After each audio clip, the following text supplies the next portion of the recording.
Welcome to the Bringing Intimacy Back show, where intimacy is real.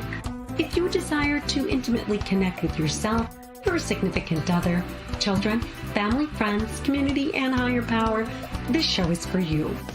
We explore intimate topics, inspiring life stories, spirituality, and insightful tips on strengthening relationships. The show is hosted by Dr. April and her co-host, Coach K. Let's get this episode of the Bringing Intimacy Back show started. We share with you today the secret power to intimacy to create a life you love or love the life you create. Now, here's your host, Dr. April, and co-host, Coach K. Back show where intimacy is real. How are you doing, Coach K? I am doing great. How about yourself? Oh, I'm doing good. It's been one of those interesting days. Yes, where you've had to, balance things and move things around. So I'm glad to just fully be here with you doing this show. Awesome. Me too. This is always it's like, that this is the peak time because this day is coming so we can just share commentary, share information, and it's like a light in the day.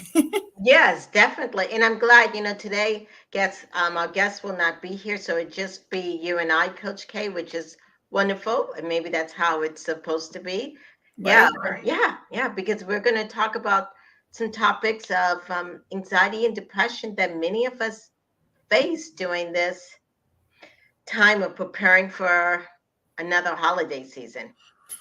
Yes, this is definitely the time where it can come out of nowhere. Yes. Yeah. Yeah. And for me, even just recently, so I have a grown daughter, as most people know, and I've been asking her, when she's coming home and stuff. And she also hurt herself recently. So trying to figure out when she's going to have surgery and all that kind of stuff. And so, yes, so was it 2 days ago, 3 days ago? She's like, okay, mom, I bought my plane ticket. I'm flying down, to visit. Okay. Mhm. Yesterday, I get a call. Oh, my, I think I'm going to do surgery the day before she comes. And I'm like, Oh, well, how are you flying down? Yes, yeah. Well, I can't fly down, so she's gonna catch a ride. So it's just all these changes as people mhm. prepare for the holidays. Yeah. And it usually it's like the world just kind of hangs tight. And then around October, creeping into the beginning of November, it's like, boom, here comes everything. How can you handle it? And just pile it on to the the fact that the holidays are here. Yes. And many people sometimes don't realize when they have anxiety. Right. Because it looks very and feels very different for everybody. And Hmm. because anxiety has been dismissed for so long, Right. that it's hardly recognizable unless you speak to either a professional or someone who's experienced something similar. Right. Right. And for most people, when you have anxiety, and we're like, why do you talk about it on the show here? But it takes away from intimacy. Yes, it does. You will become secluded. You go almost inside of yourself. Hmm. And many times, even though it's you that needs the support, you Right. don't want to burden other people. And so Right. you stay away from them. Right, right. And anxiety for many people, it's that those thoughts are going so fast. Yeah. Yeah, that you're like worrying about this, thinking about that, thinking about this. And even today, I was just thinking about all the things I have to do, and of course, I missed my turn, and because I wasn't fully present. Right. I'm thinking about the stuff in the future. What if this happened? What if this happened? I got to do this. I got to do this. Or for some people, they can't sleep. It's that over. Yeah. Yeah. I have two children that um, have gone through anxiety and panic attacks. My mom, she's gone through it. And I know I can recognize in myself when I'm getting to a place where I might experience anxiety. So I'm grateful that I'm able to know when that happens, because anxiety and panic, panic attacks are two different things. When my anxiety builds, it's usually after, for example, the class I just taught this weekend, Saturday, I had two classes that I taught with couples, and the fullness of excitement, the nerves of just teaching the class, and the energies that was being released and shared. By the end of the night, when I got home, I knew it was coming. And that's the big letdown from all of that buildup. And luckily, because I've experienced it with when I did my first retreat, my husband knew what was going on. So he was able to just even having his hand on my shoulder. Right. It helps to bring it down. And it's almost like it's a build-up roller coaster. But I absolutely can only imagine someone who has to go through that on a regular basis. Right. And touch is very important because that help brings you back to the present moment. Yes. It does. Yes. And guess what? In the present moment, we have a wonderful guest that has, yes, yeah. I'm so happy to have you on the show. And it's Rachelle. Yes. It's Rachel. Rachel. Okay, Rachel. I'm sorry. Yes. Hi, Thank Rachel. you for having me.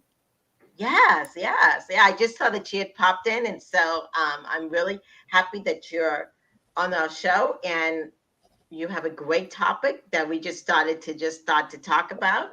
And the topic today that we're talking about is hunting for symptoms that leads us to your next level up.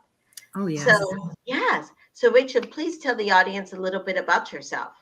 Yeah, my name is Rachel McCloud. I'm a mental health therapist and emotional wellness coach. I'm a licensed clinical social worker. That's my background and training. I help people do the brain work for resolving symptoms of anxiety, depression, and traumatic stress. And I actually help them make symptoms stop. And I help them use the brain's natural process for this. Brains have a natural process for making symptoms stop. And touch can be such a huge part of that. And so I use a lot of different interventions to help with that and to help really, help open up the brain's natural healing process, which the part of the brain that stops that healing from happening is listening to the body. It's not listening to our thoughts and our reasoning and our logic. So so anyway, I've loved what you were saying as I was sitting backstage waiting to join about how touch can be important. And I was like, oh, we're already talking about my favorite part of the brain and how it works. And so I will stop there at introducing myself.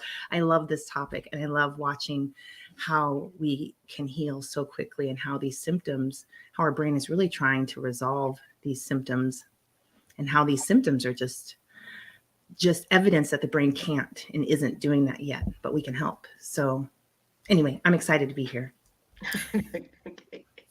Yeah, great. Yes. And I think it's a great topic for us to discuss because many of us are facing holidays coming up. Oh, yes. Yes. And with all the changes that are happening in the world, for some of us, we haven't had a chance to meet with our relatives and, because of the pandemic. And then for some of us, I live here in Southwest Florida, our homes have been destroyed. Yeah. So Thanksgiving looks a little different or people have passed away. Yes. So I think this is a great topic for us to talk about. Absolutely. Yeah. I think holidays in the past have been very exclusive of some of the emotional pain or some of the challenging realities that we've experienced. And that leaves us at a disadvantage in really having an inclusive, healthy holiday. Mm-hmm. Yeah. So trying to meet the needs of so many people. One of the things that I know that me and my husband, because we have two families, right? We are very big on our unit comes first. So as a whole, we decide what do we want to deal with this holiday season as to where we want to go. And there's no qualms about it. There's no anxiety about it. Wherever we decide, that's where we go. And whoever doesn't like it, you can live and tell me about it tomorrow. You can have your feelings. Yeah. You're allowing them to have their feelings. Yeah. And so, which is kind of cool because you're already including their negative emotions. And instead of suppressing them or no, or appeasing them, don't feel that way. No, they get to have those. Yeah. So that's, wonderful. Not easy. It's not easy at all. And a lot of people are not able to get there to that place. I've been there for over 20 years. Early in my 20s, I was like, if we don't show up to a function, well, I'm okay with that. Yeah.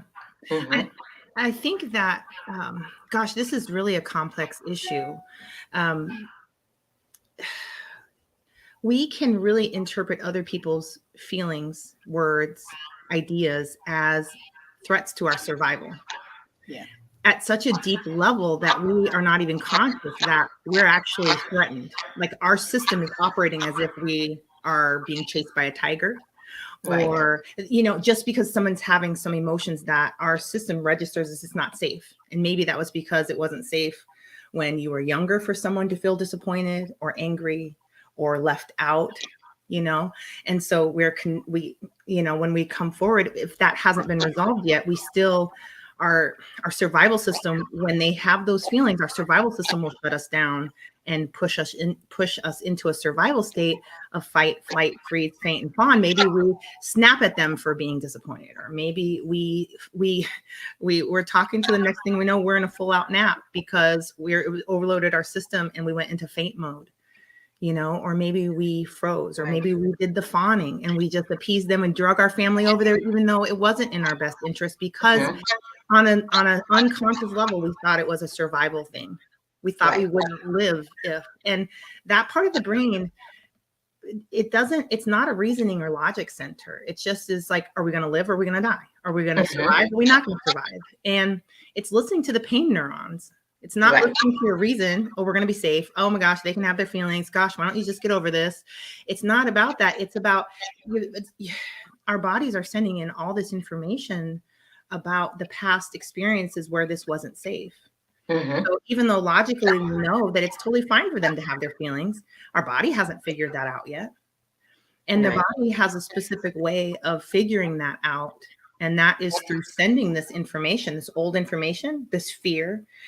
Maybe it was a traumatic memory, whatever. And it has to get that information to the front of the brain, which will translate it and understand it and really update it. And then all of a sudden, your body understands it too. And the body's like, oh, wait, hold up. It is fine. So now your body and your mind are in agreement and voila. But it has to, while it's sending those signals of distress, it really is, the survival system will jump in there and say, no, where you can't get that information through.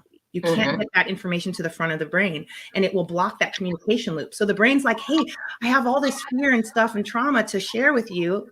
Let me do that. And the survival system's like, no, it's not safe to hear that. And so we can use some interventions here, some mind-body interventions, and really get this lid open, get the survival system to back off pretty instantly. And all of a sudden that communication loop grows and your body starts calming, your logic and reasoning start showing up. And then all of a sudden your body and your mind match.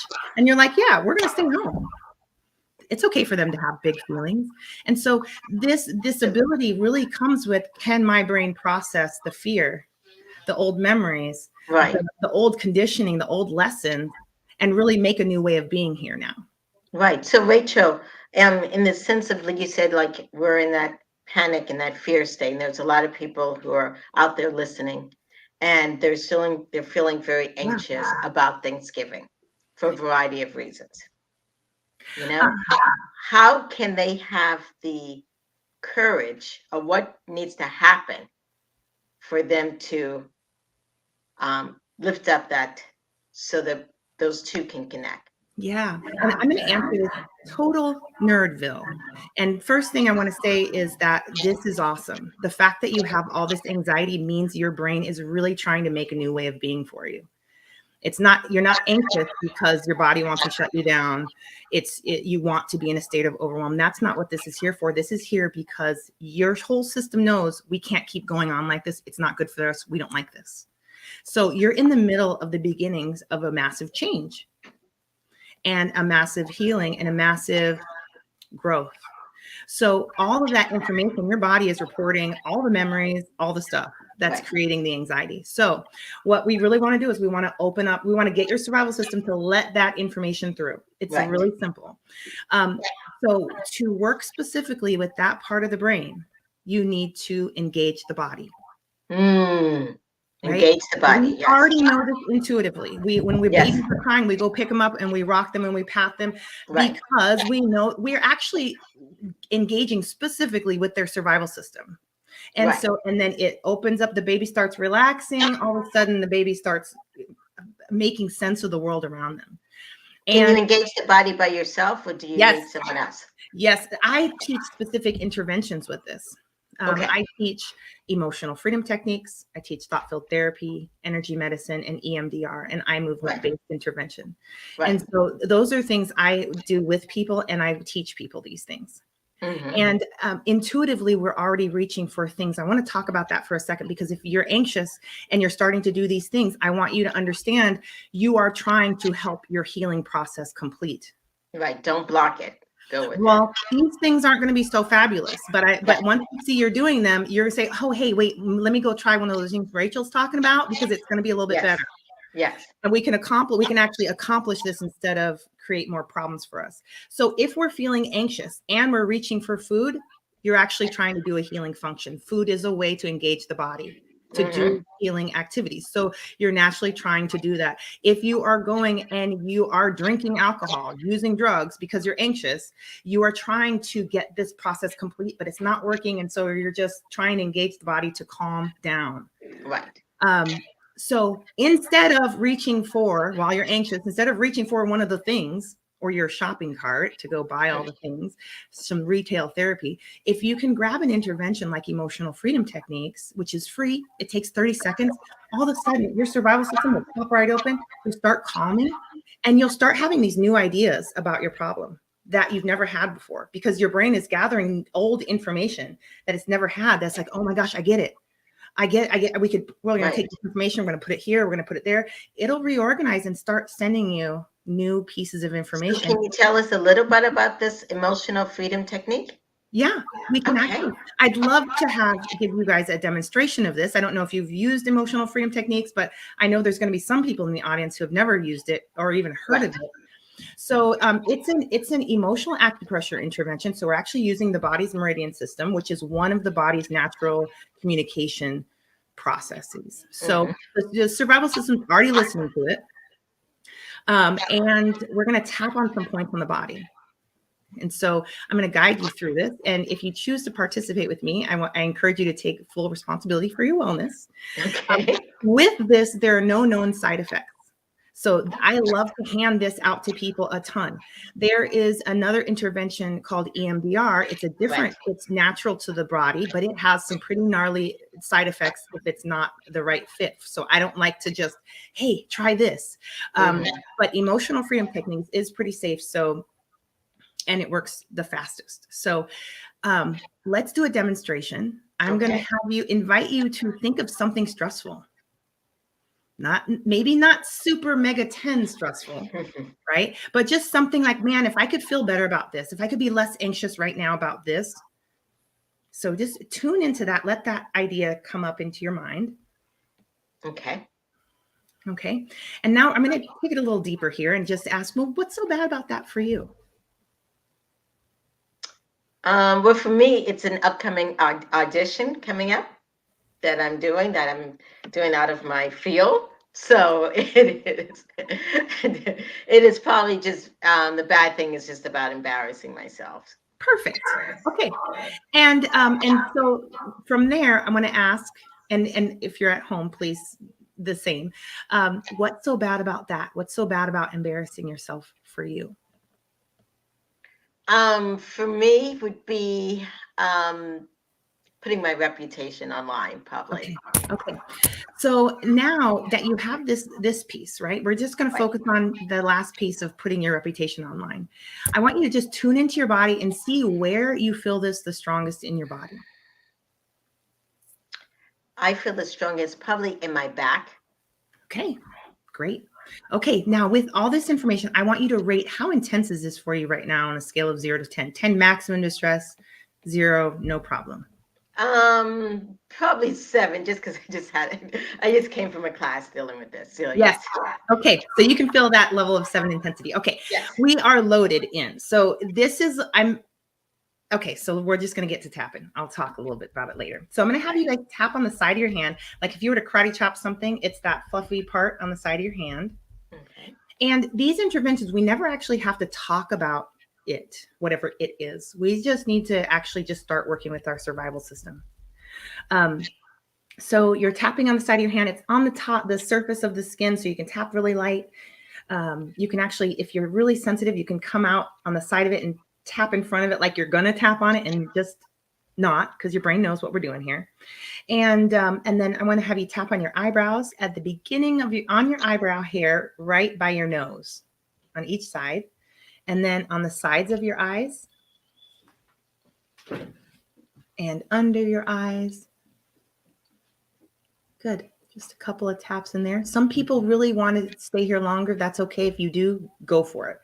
Under your nose, under your lip, collarbone.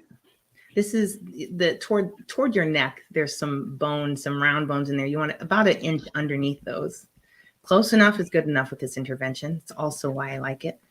And then under your arms, there's an underarm point, which is about 4 inches below your armpits, or in the center of your bra strap if you were wearing one, or if you are wearing one.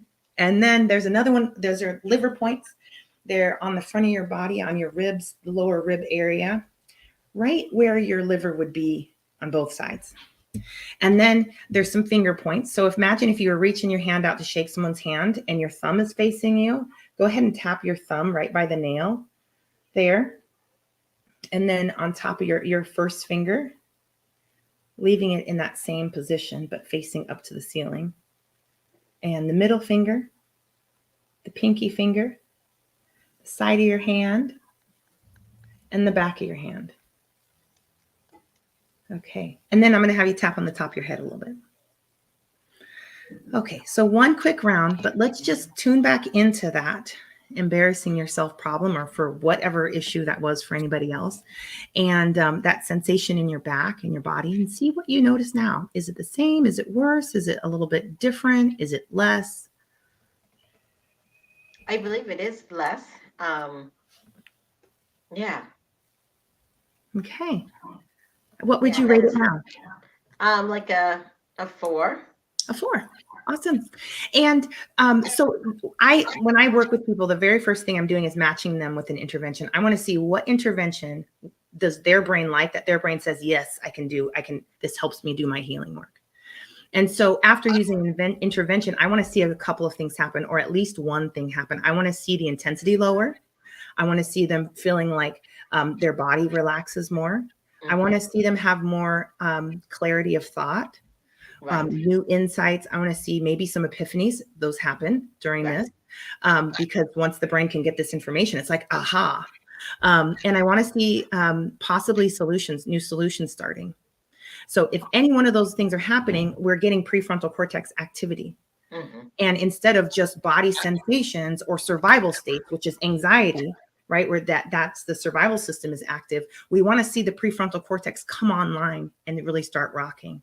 And so when we're anxious, that survival system, when it's running the show, it will shut down the prefrontal cortex and the whole healing process. And it'll shut down the prefrontal cortex, your thinking center, to about 20%. That's why we're fuzzy and we're having looping thoughts and we're confused or we can't concentrate. It's because really the survival system has shut that part of the brain down. We cannot use it. And the interventions that we use that really are the right fit for you, all of a sudden your thinking center turns back on. That's your morals, your values, your reasoning, your problem solving, and your resources, that you can see, oh, I know what I can do. Sometimes when we're in a survival state, our survival system has thrown out our morals and our values. We're screaming at people, yelling at people. Like, we would not do this in our right mind, but we actually don't have access to that. And so the sooner we can get that part of the brain back on and running, the sooner we shift out of the survival state and we start processing all this information, and we can be who we want to be in alignment with our morals and our values. Right. And I think that for me, the tapping, especially around here, you know, was able to release pressure. Yeah. And that's really what we're doing. You know, our body has so much wisdom in it, you know, but our survival system is listening, and it's picking up. You might have had some really gentle touches here at some point in your life, you know, and these points, this point right here is a bladder meridian point. It has to do with trauma and terror. And so tapping on that really helps our body do its terror work. Our bodies need to be able to complete its terror work. Terror, when it moves through the brain's process, becomes courage and hope. Right? We have to convert this energy into the usable, awesome form. Otherwise, it just stays stuck in the body as terror. Right. We're in a survival state. Right. And what you just said just made me think is when you tap, it's causing more movement and visually in my mind, if something is stuck there, and if you tap it, you can push it aside, push it to make it move. Yeah, and when people are talking about energy work, that's really what we're talking. We want energy to move and flow. Right. We don't want it to stay stagnant. And we know this in body and a lot of physical processes of our body. We want things to move. If we eat something, we don't want it staying in our stomach. That will mess us up. You know, and what happens with our life and experiences, we'll have experiences in the back where we ate those experiences, right? Those experiences are in our emotional stomachs, and they're not getting processed. So they're staying there, and we're not being able to convert them. Like, if you eat stuff and it gets processed, all of a sudden you get more nails, you get more healthy skin, you get all these things. And if we don't process and digest these experiences that we've had, we don't get the awesome benefits from them. They keep causing us problems. And that's the anxiety that we're seeing everywhere. So every time we have an anxiety symptom show up, we get to digest something. Right. And a lot of us, the ability to digest emotion is something that is wired into us, that we get to wire into us when we're little. And that our parents are actually doing this for us. Whenever we're dysregulated or upset, sad, feeling afraid, if they go to us, hug us, or comfort us and help us through that moment, all of a sudden our survival system will open up and allow that to happen. We just got some practice with our body from the inside, got practice moving terror, and we got to learn terror equals connection, safety, security. Terror becomes a really great thing. It happens. Our body can use this, but if we have these terror moments when we're children, and maybe our parents made it worse, or they shamed us, or they pushed us away, they don't come around here, you're going to be crying. You know, if that stuff happened, our nervous system wouldn't have gotten the support it needed, so it wouldn't have got practice to complete the terror process, and it would have learned that terror means we feel bad for a really long time. Right. And now our system's learning to be afraid of terror when it doesn't. I mean, that's a hard one. I mean, terror is not a fun one. It's a big, but at the same time, our system could be learning some really great lessons about the terror that's integrated. You know, terror is scary, but it really makes some wonderful things. Right. Instead of terror is awful, and it's awful, and it's going to be awful, and it could come anywhere at any time. Right. Right. And then we have these lifelong challenges because terror is a real human experience. Right. And if you work through it, it helps you become resilient. That's right. It builds up. That's right. And I think about this as we have these big emotions, our brain, they're like electrical currents that move through our body, right? They're running through the nervous system. And I think of it as like a lamp. You know, if the lamp is wired properly, you turn on the flow of energy and the light bulb turns on. Right. If you, let's say the energy current you're running is anger, and that anger energy starts running through you. If it isn't wired properly and your brain can't utilize that energy properly, you're going to short circuit, and then you're going to do some awful things with your anger, and the light bulbs never turn on. Anger is wonderful for learning about boundary violations, what you like, what you don't like, when somebody did something that wasn't right to you. It is a huge informant. And if you can't get that information, that's really tough, It's really, and we malfunction and the light bulbs don't go off. We start dimming our light because we can't get the information that actually will help us have the energy, motivation, and insight to set some new boundaries and to make some problems stop in our life. So it's so important that we can channel all of this anger and get it to the front of the brain. And that's why when people are feeling angry, if anger is the thing we're working on, I'm having them tap. I'm having them use whichever one of their interventions so that their body gets the experience of having that anger converted into exactly what it's supposed to be converted into. And I'm not the kind of therapist that gives advice. I don't know what you should do with your life, but I'll tell you what, we need to get the anger to make the light bulb go on. Then you're going to know. And my clients afterwards, they're like, oh my gosh, I know exactly what I need to do. I need to call this. I need to get this information, or I just need to say this. Why don't I just say this? And I could have told them 3,000 times, why don't you just say this? And they would have never been able to because their energy system, their inner communication system does not work. But now that it works, it's like clear as day. Everything everyone is telling them, they're like, move it, I got this. And that's really what we want to see, that kind of health and wellness and being able to utilize our inner knowing and our feelings and our emotions and not just repress these emotions because they are our navigation team. And that anxiety. So if that anxiety is coming up, great. You're about to do some really powerful shifting and moving and creating new ways of being in your life if you can get that anxiety through your healing process. Wow. That was a mouthful. Yes, thank you so much. Very well said. Yes. I mean, what you brought is a new dish to the table. So people out there listening and they're like, oh my gosh, I feel so anxious about this. Here is a new technique that you can use. Yeah. And there's so many more. If that one doesn't work for you, you're tapping, you're like, try another one. There's so many and they're fast. You should know if an intervention works within 2 minutes of using it. Mm-hmm. Yeah, definitely. So if people out there listening and they want to get in contact with you, what's the best way? My website is the best place to go. That's RachelMcCloud.com, and my name's spelled like Rachelle, so that's RachelleMCCLOUD.com, like it says there. And over there, I teach a lot of this stuff. I have healing opportunities, like a workshop. I have an 8-part curriculum for people who want to resolve disorders, anxiety, depression, and traumatic stress.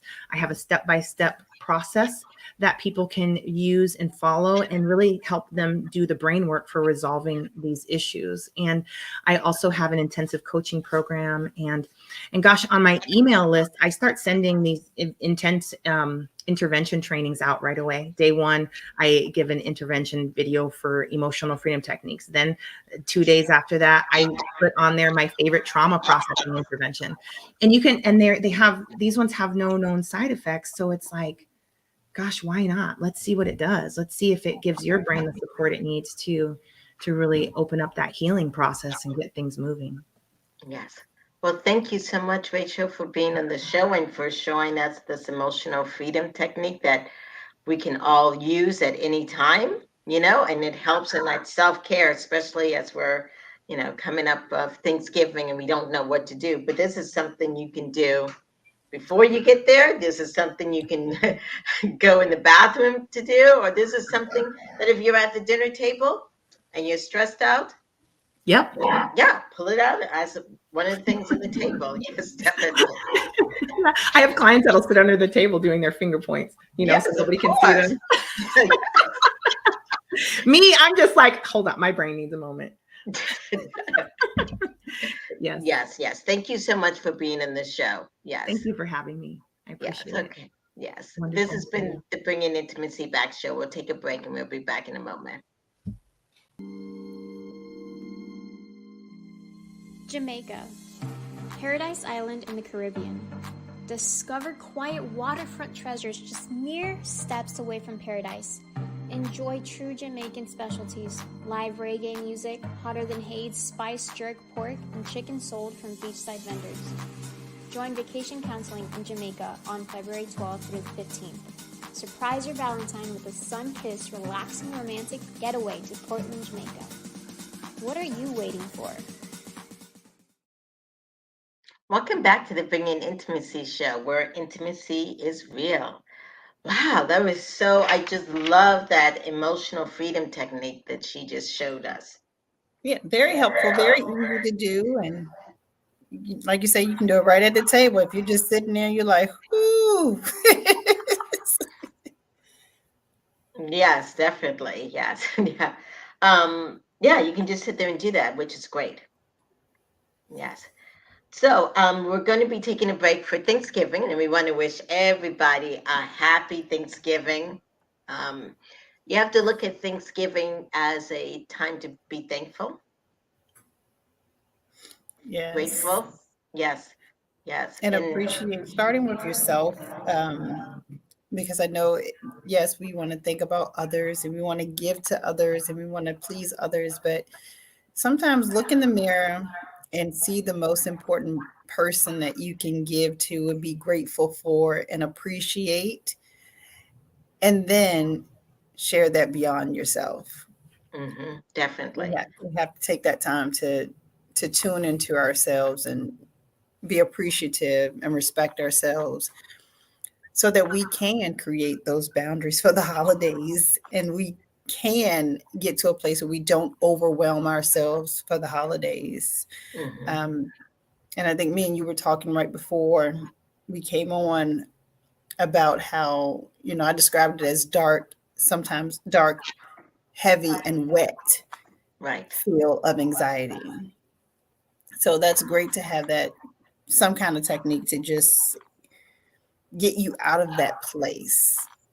Because we have, like you said, where you are, and a few other people are, they've lost their home, they've lost family members, they've lost their sense of being. Because honestly, when any part of what you've created, whether it be your home, your clothes, your vehicles, and yes, it's material, but that's a part of what you have created. It's a part of what you've made and put inside of your makeup. So when something rips that away from you, you have to be able to regroup, starting with yourself.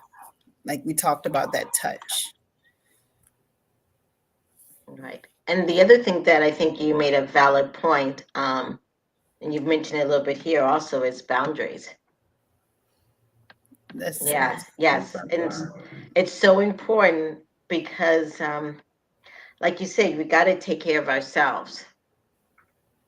And so sometimes people want a lot from us, especially during the holidays. One here, there, this, that, and you get all anxious and stuff. But it's so important to put on your mask first, to take care of yourself, to figure out for yourself what's a good holiday celebration for me and my family, and sometimes if a situation isn't good for this year, then it isn't, and that's okay. Yeah. You've got to look out for yourself and for your loved ones, because that's really important. Yes, it is. And thinking about other folks, like we said, we have some shows coming up after the holidays that I would like to make sure that I share. So again, next week we're wishing everybody a happy Thanksgiving and a happy Friendsgiving, however you celebrate it. Yes. And then we're right after that. So still tune in, because we will be running some, a show for you guys to still watch, because we always want to be a resource and support. And then we'll be back live on December the 1st with psychotherapy, one of the most intimate relationships you will have with someone. And that's going to be with Sylvia Ducci, and I'm probably saying that incorrect. My apologies. And then on December the 8th, Becoming Your CEO Self with Confidence. And that's going to be with Coach Antoine Billboard. So I'm really excited about that. Yes. And those are two great shows coming up. And so in the meantime, you out there listening, enjoy your holiday season. Do your best to be present, because that's the only thing that really matters. And we just learned a new technique on how to tap or touch your body to get you in that present moment. Enjoy your loved ones, and of course, enjoy yourself. And this has been the Bringing Intimacy Back show. If you like us, please like us on Facebook, Twitter, Instagram, and we will see you guys in 2 weeks. All right. Bye, everybody. Bye. Thank you for listening to today's episode of Bringing Intimacy Back, where intimacy is real. You can also find us at bringingintimacyback.com, LinkedIn, Facebook, Instagram, Twitter, and YouTube. Dr. April Brown's 7-book series, Improving Intimacy, is now on Amazon. We'll see you next Thursday at 3:30 p.m. Don't forget to follow, share, and subscribe.